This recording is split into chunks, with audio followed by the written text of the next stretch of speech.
Hello once again, Theory 4 students. I hope you're doing well. This week has been a real change, probably both for you as well as me. So let me go ahead and get down to business as to what we need to do to progress in terms of our Theory 4 class.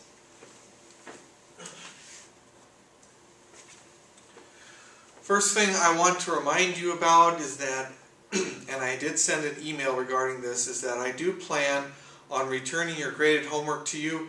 I'm just planning to do that through the United States Postal Service or slow snail mail. And I plan to start putting those envelopes with your homework graded in them. Plan to do that starting next week.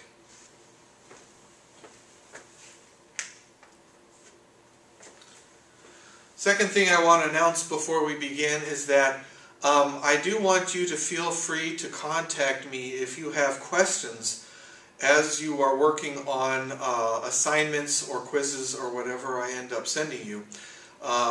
Email is a good way to contact me with questions, but if you also want a more direct or immediate conversation or communication with your questions, feel free to contact me by phone.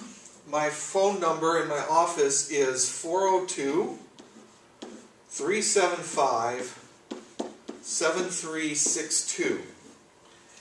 And I'm usually here during the day, Monday through Friday, and so if you ever want to, again, get a quicker communication with your question, feel free to call me, 402-375-7362.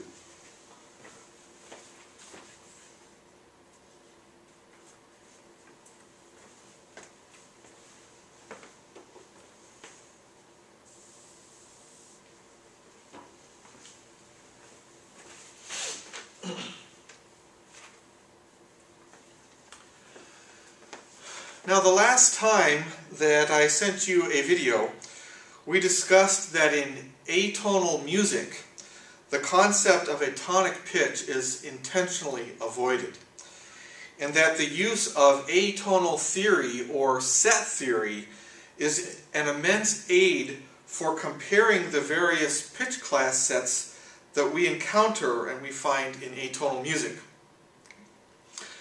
Now, let me remind you one thing from my last lecture, and that is, first of all, pitches in a set may appear and be written or listed in that set in any order. And since they appear in random or any haphazard order in the music, usually when we first write them down according to their pitch class integers, we write down what is called an unordered set. When we arbitrarily or randomly list pitches in a pitch class set, that set is said to be unordered.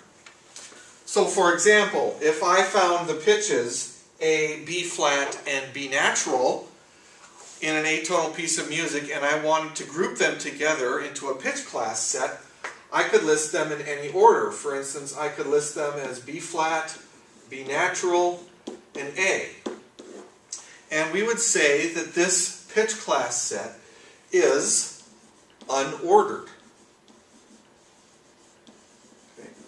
I randomly chose these three notes from a passage of music, and I randomly decided to write them or list them in a pitch class set in this way.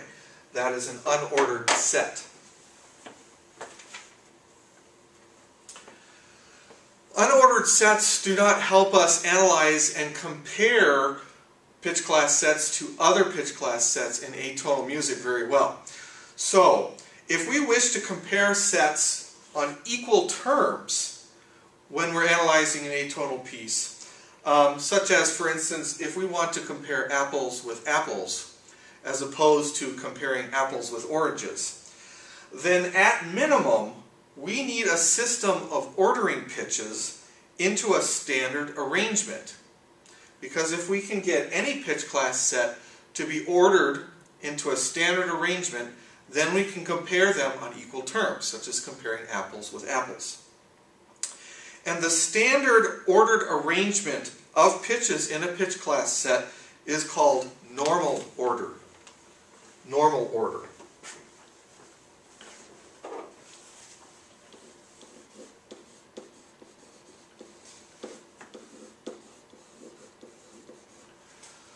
the author of your text uses the term normal form. That term means the same thing as normal order. The two terms are synonymous.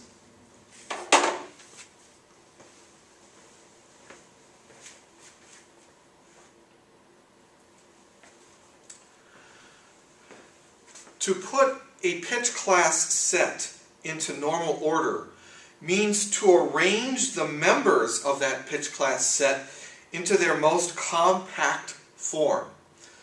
One way of thinking about the most compact form is to list the members of the set into their most densely packed to the left of the set form.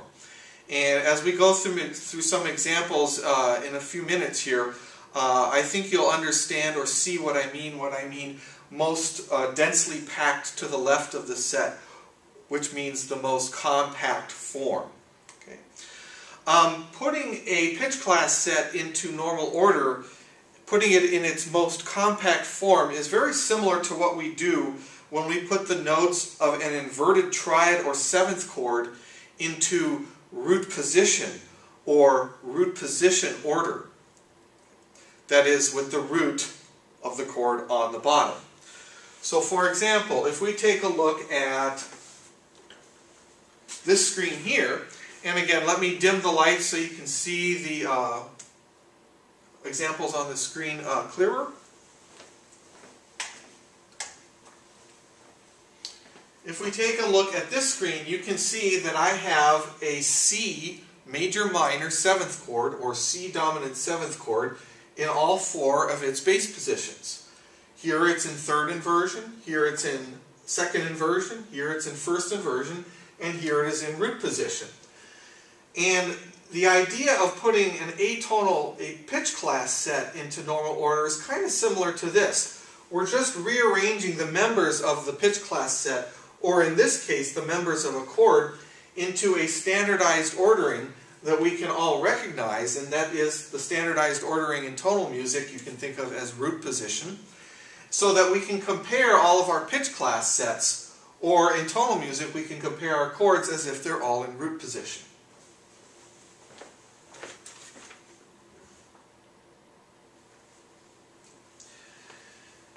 If we could not understand that the notes of an inverted chord were just a different arrangement of the notes of a root position chord, then tonal music would not make much sense to us. So even though this may be a poor analogy, I do want you to understand that there is a way to place all the pitch classes of a pitch class set into a standardized order, and that is called normal order.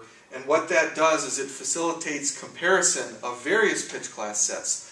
Puts them on equal terms, just like comparing apples with apples.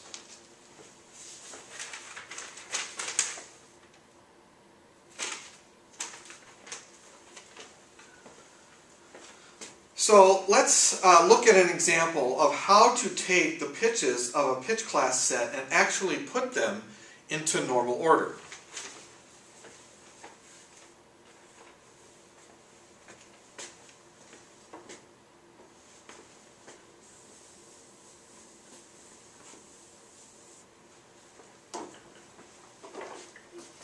For our first example, let's take the pitch class set B, G sharp, and G.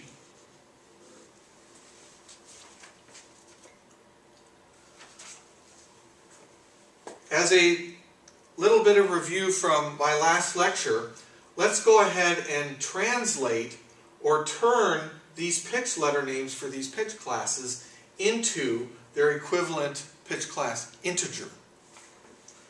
So this set B, G sharp, G, if I translate it into pitch class integers, would be the set 11, 8, and 7.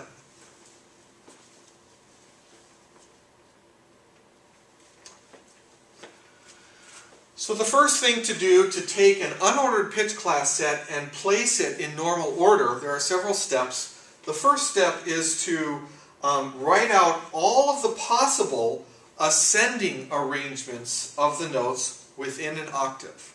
Okay. All of the possible ascending arrangements within an octave. To make a little space, let me get rid of the pitch class integer version and just work with the letter names. So, for example, one way that I can list these three pitches in ascending order within an octave is to start with the first pitch class, and that is B. So, for instance, here I have B, and then in ascending order, the next one would actually be G natural, and then the last one would be G sharp. And notice that these three pitches do not span more than an octave. They are all within an octave, and they are all ascending from the first pitch.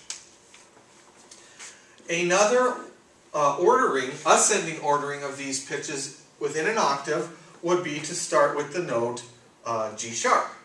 So, for instance, we could start with G sharp and list that there. The next note in the set that would be ascending would be B, and the last note in the set would be G natural. And once again, we have another ordering of the three pitches that are all ascending and they're within the span of an octave. There is one more possible ordering to the three pitch classes of this set, and that is to start with the G natural. So if I start with G natural, the next pitch in the set that would be ascending from there would be G sharp, and then the last one ascending from there would be B.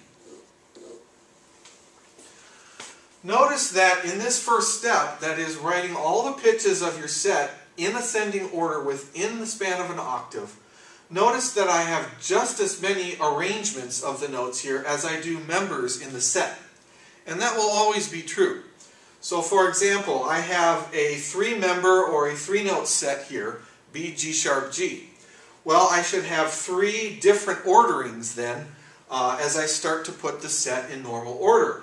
Basically, you can just use each pitch of the set in turn as your beginning pitch in your ordering, and as long as you write them in ascending ordering within the span of an octave, you should be just fine.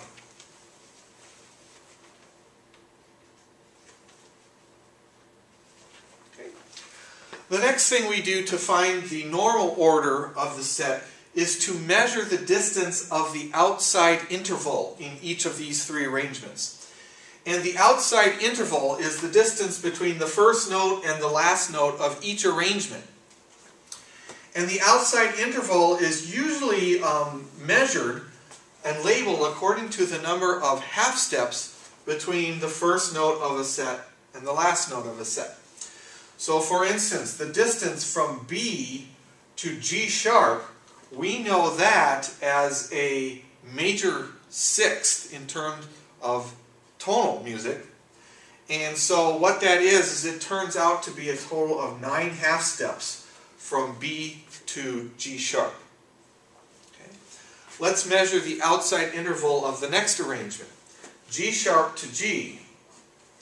Well, the number of half steps spanned between G sharp up to the G natural after it is what we know as 11 half steps. And the outside interval measured in the last arrangement between G and B happens to be just 4 half steps. 4 half steps. The normal order, or the best, most compact arrangement of the notes in my initial unordered set happens to be the arrangement with the smallest outside interval. That is, I have an outside interval of 9 half steps, 11 half steps, and 4 half steps here. Which of those 3 will serve as the most compact order or the normal order for the set? That is going to be this one right here, because its outside interval is lower than all the rest. It only spans 4 half steps. And if you look at the arrangement, these 3 arrangements, you can maybe see that is not this the set where the 3 pitch classes are most densely packed together, whereas this has a larger space between some of the pitches, and this spans a wider space still. So this is the most densely packed version, or order, or arrangement, I should say, of those 3 pitch classes, and therefore we call this the normal order of the set B, G sharp, G.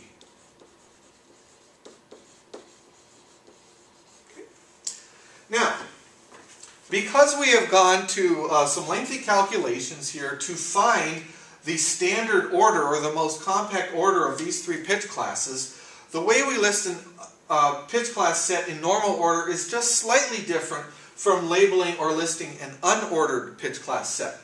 Unordered pitch class sets use curved parentheses on each side, but when we have put a set in normal order, we use square brackets to enclose the members of the set. And we put them in the order that we found is the best order, or that arrangement. So in this case, it would be G first, then G sharp, and then B, and enclose those pitch classes in square brackets. This notation, or symbology with square brackets, means that this set is now ordered. We have found its most standardized, most compact order, arrangement of the notes, and we would be able to use this order to compare with other pitch class sets that would be placed in normal order.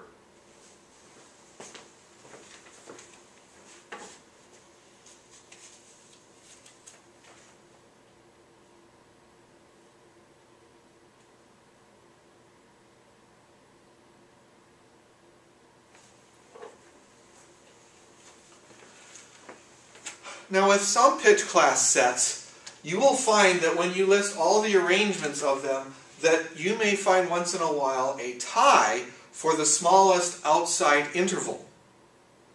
Let's take a look at an example of one of those sets.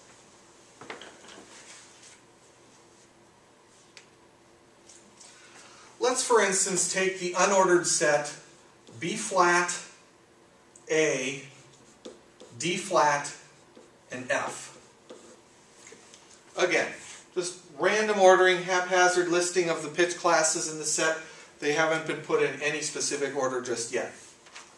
So remember, the first step to finding normal order is to list all of the arrangements of all the members of the pitch class set in ascending order within the space of an octave. So I'll just use each of the pitch classes of this set in turn as my starting pitch and list the 4 total arrangements. 4 pitch classes in this set, so there will be 4 possible or total arrangements. So starting with B flat, the next, when I'm going in ascending order, I would have to have D flat, and then F, and then A. Another arrangement would be to start with A. And in ascending order, I would have A, then B flat, then D flat, and then F. Another arrangement would start with D flat,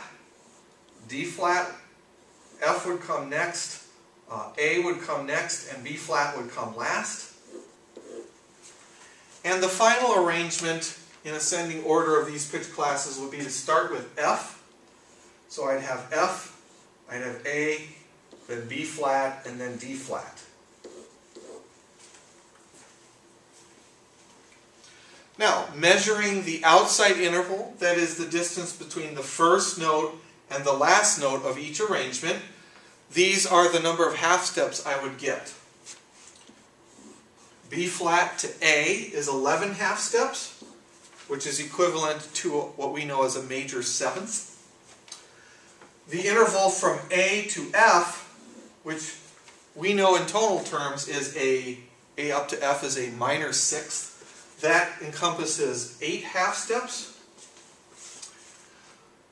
D flat to B flat, which is a major sixth, encompasses 9 half steps. And the last outside interval from F up to D flat is another minor sixth, which spans 8 half steps. So you can see after listing all 4 arrangements, we don't have one single arrangement that is clearly more compact than any of the other arrangements. What we have is we have a tie for the smallest outside interval between this one arrangement and this one arrangement. So, what do we do then to narrow it down even further? Which is going to be the normal order of this set? Is it going to be this arrangement or is it going to be this arrangement? And the answer is found by comparing, when you have a tie between the outside intervals of two arrangements, then what you do is you need to compare the next to most outside interval in each of those tied arrangements. So for instance, what I'm going to do just for these two arrangements that have spanned 8 semitones is I'm going to compare the distance between the first note and the next to last note of the set and measure that interval in semitones. C, for instance, up to D flat, that is going to be, oh, it looks like just, I'm sorry, not C to D flat, my bad. A to D flat, which is enharmonic with a major third, it actually is going to be 4 half steps. And then in the arrangement on the far right there, let's check the next to most outside interval. F to B flat, that is a perfect fourth in layman's terms, and a perfect fourth is always going to be 5 half steps. Now, looking at the two sets that were tied with the distance of the outside interval, which one has the smallest next to most outside interval? Well, that happens to be this one right here. So we say that this interval, or this arrangement I should say, rather than this arrangement of notes, happens to be the normal order for the entire set. And again, the reason is because this arrangement happens to be more closely or densely packed to the left side of the set than this arrangement over here. This one is slightly denser. So we would list the normal order of my original set, B flat A, D flat F, as, and don't forget to use square brackets, A, B flat, D flat, and F. And that is the normal order for this particular set. How would we list this set in normal order using integer notation? Well, just translate these pitch classes to integers, and we would have 9, 10, 1, and 5. Just two different ways of labeling the same normal order pitch class set.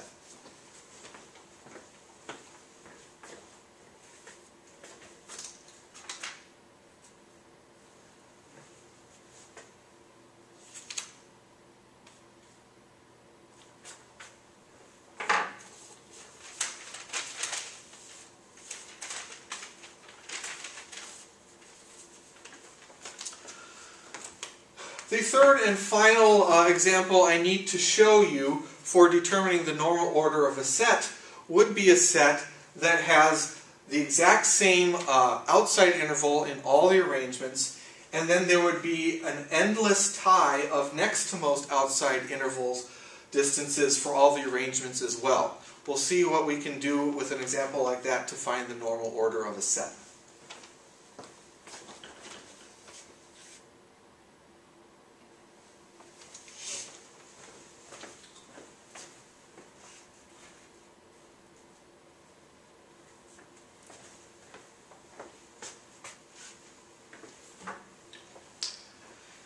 Alright, in your textbook on page 509, there is a set that the author has found that seems to be a little bit, kind of thorny because, well, you'll see as we go along. And that set is D, F sharp, and A sharp.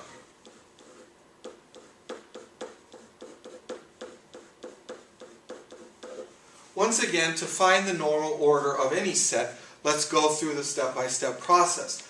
Let us list the 3 different arrangements that we can find in ascending order within an octave. Starting with D, I would have D, F sharp, and A sharp. Another arrangement would be to start with the F sharp,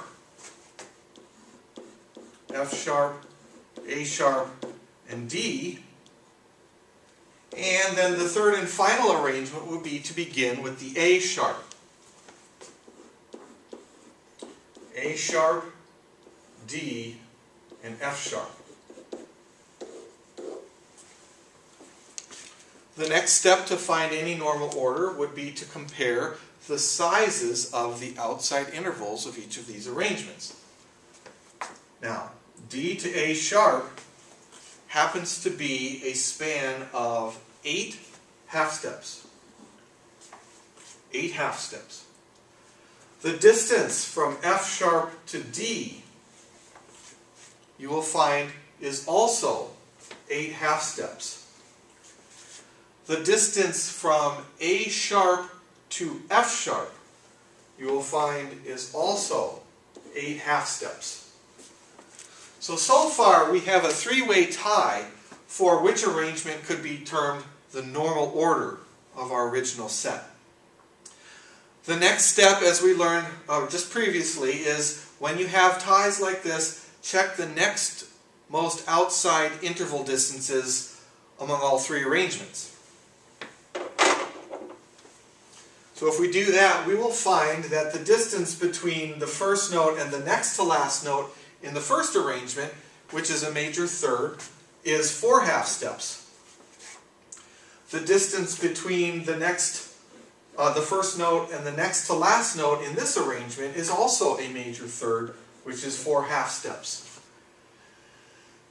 And finally, the distance between the first pitch and the next to last pitch in the final arrangement is also 4 half steps. If you want to think of the A sharp enharmonically as B flat to D is a major third, and major thirds always contain 4 half steps. So now your question might be, well, there's a tie for everything in this particular pitch class set. I've tried all the arrangements, I've measured all the outside intervals, I've measured all the next to last outside intervals, and I'm getting ties for everything. Well, in this case, the way to choose the normal order of this set is to choose the arrangement that starts with the smallest pitch class integer number. Let's think of pitch class integer numbers for the starting pitches of these arrangements. D is pitch class integer 2, F sharp is pitch class 6, and A sharp is pitch class integer 10. Which one of these three arrangements starts with or begins with the smallest pitch class integer? And that would be this one here. So we will say that the normal order of the unordered set, D, F sharp, A sharp, happens to be, hang on a second, don't let me forget my square brackets, happens to be D, F sharp, and A sharp. And once again, turning that or translating that into pitch class integers, I have the set 2, 6, 10. And that is my final answer for the normal order of the original set.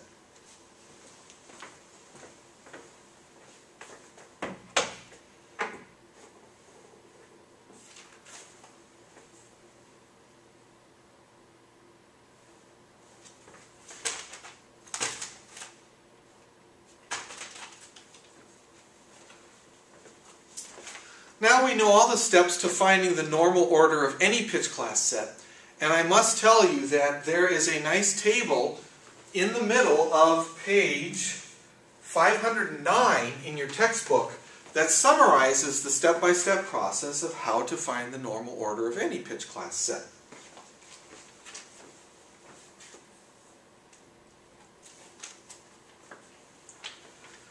Now, what the book does not tell you is that there is a kind of a shortcut way to finding the normal order of a set. In other words, there's a method that may go a little bit faster in some cases than going through all these arrangements. Now, if you do not want to see or know about the shortcut method for finding the normal order of a set, go ahead and either pause or skip the next few minutes of this lecture until you get to the final ending closure of the lecture. But anyways, I'm going to show you, for those of you that would like to know, I'd like to show you a shortcut method to finding the normal order of a set.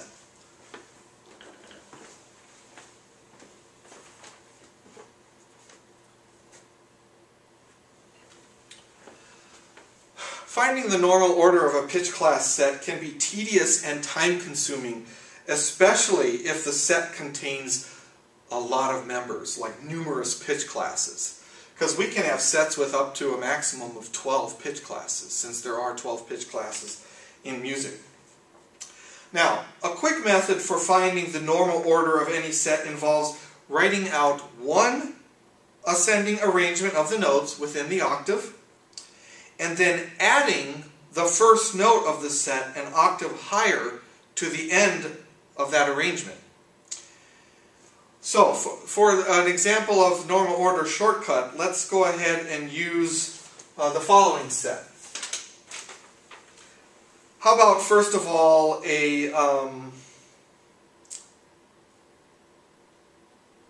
how about the set C sharp, D, G, A, B flat?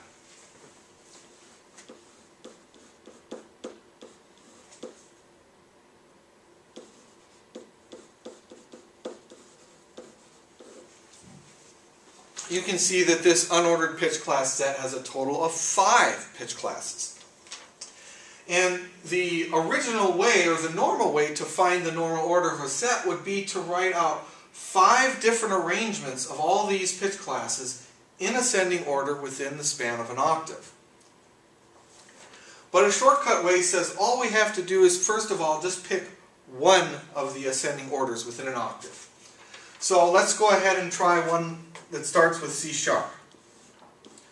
So we have C sharp, and in ascending order, D would come next, and it looks like G would come next, and then A, and then B flat. Now the shortcut method asks you, once you have done this, go ahead and repeat or add the first note of the set an octave higher to the end of the set.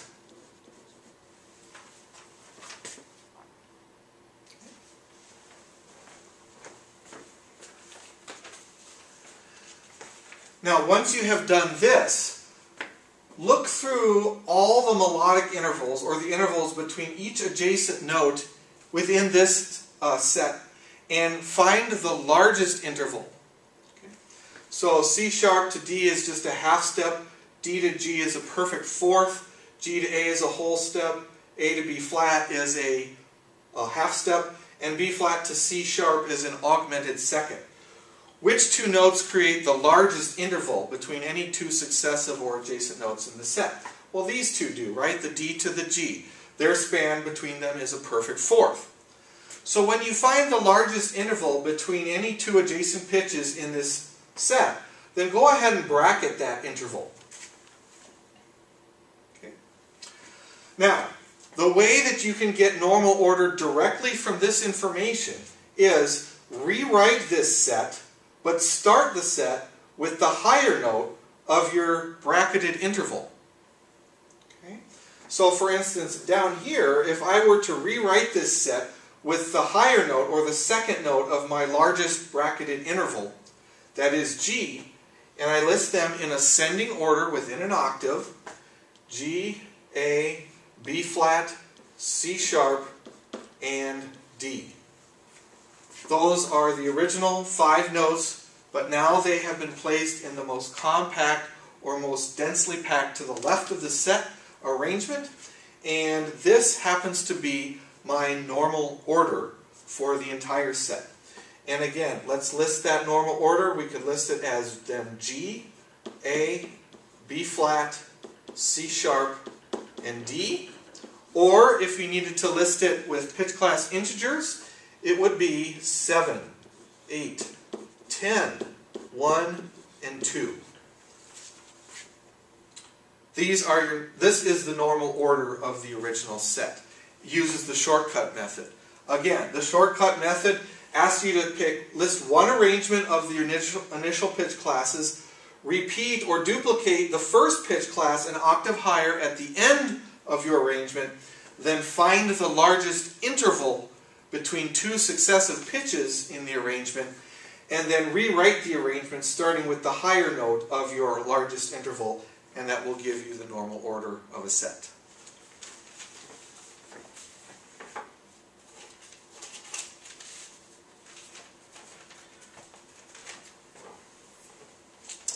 Let's go through one more example using the shortcut method to find the normal order of a pitch class set. For this example, we'll use the pitch class set E, F sharp, A flat, and C.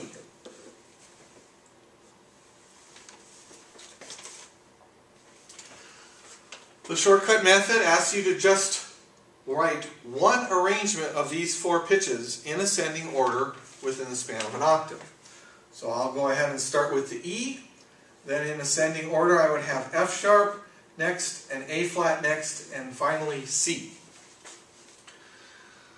The shortcut method tells us to add or repeat the initial pitch that we wrote in our arrangement an octave higher at the end of the set.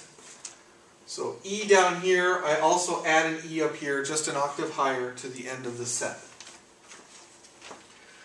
The next step in the shortcut method is to find the largest interval between two consecutive pitches of those that we have here.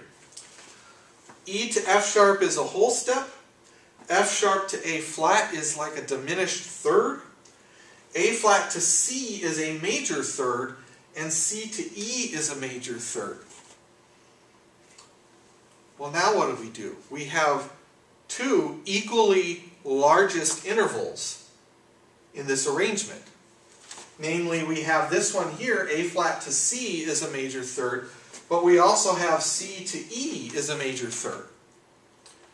Well, what we're going to have to do then is we're going to have to list this set, or rearrange the notes of this set, starting with the C, because that's the higher note of this largest interval, and then another arrangement starting with an E, because that's the highest note of this largest interval. They're both major thirds there. So let me go ahead and rewrite the set starting on those respective pitches. If I start with C, remember always keeping it in ascending order within an octave, I would have C, E, F sharp, and A flat. And the other possibility is going to be E, F sharp, A flat, and C. Now the reason there was a tie between the largest intervals here is should be evident by noticing that if I measure the outside interval in these two arrangements, they will be exactly the same. That is, I have 8 half steps between C and A flat, and I have 8 half steps between E natural and C natural. So what do we do whenever there's a tie? Well, we have to check the distance between the first note and the next to last note of each arrangement. So let's do that.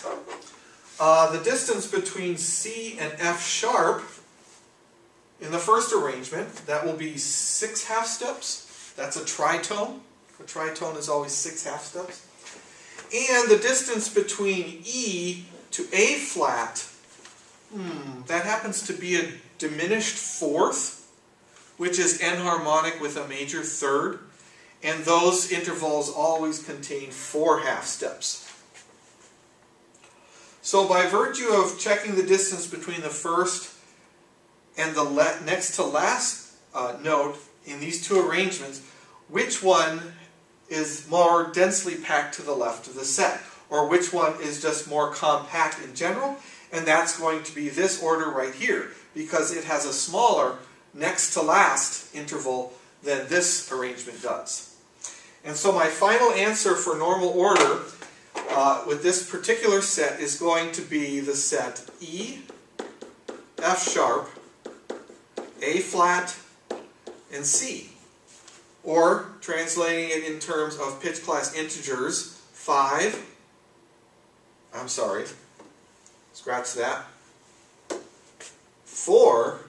6, 8, and 0. And that, once again, is my final normal order for the original pitch class set.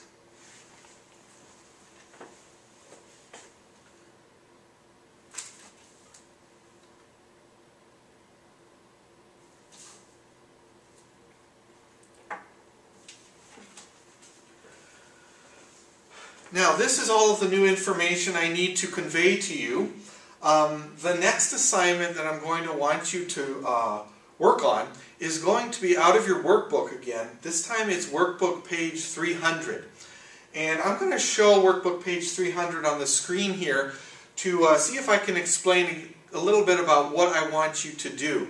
I don't want you to complete the entire page as given, but I want you to find the normal orders of all the sets on those pages.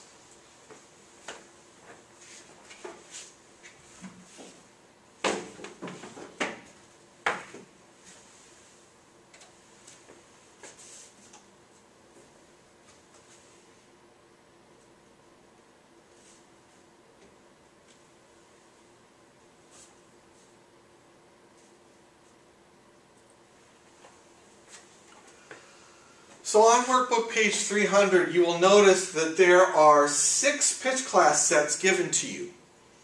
And the author is asking, of the workbook, is asking you to find the normal order or form and the prime form of each of these 6 pitch class sets. We have not learned anything about prime form yet, so please disregard or ignore the prime form for all 6 of these problems. What I am interested in you doing for when this is due, probably early next week, is going to be just to find the normal order for all of these pitch class sets. And you can see that they're given to you with pitch letter notation for each of the 6 problems. Okay? Now, the author does give you a little bit, just a small amount of workspace here if you want to write out the arrangements. However, when I do this, I tend to use a lot of space, and this space really isn't enough for me. So I would encourage you to use a scratch piece of your own staff paper to write out the various things you need to do in order to turn the set or find the normal order of the given set. Okay.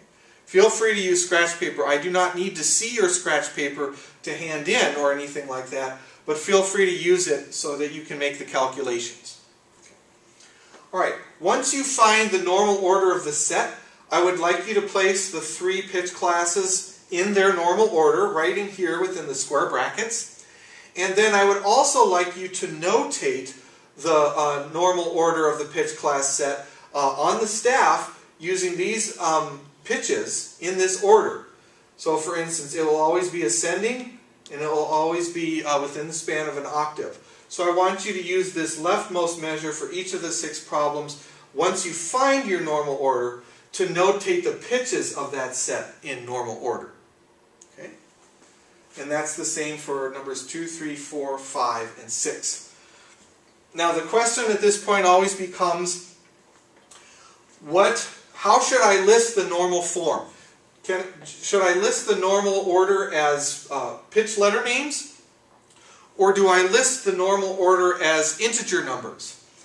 My answer to that would be, you can go ahead and use either for now. Either pitch letter names or integer numbers. However, remember that the set that's given to you is unordered. It has the curved parentheses. You have to use, on your scratch staff paper, you have to find the arrangement that's most compact or most densely packed to the left of the set. And then you list that order right here, and then notate those pitches in that same order on the staff.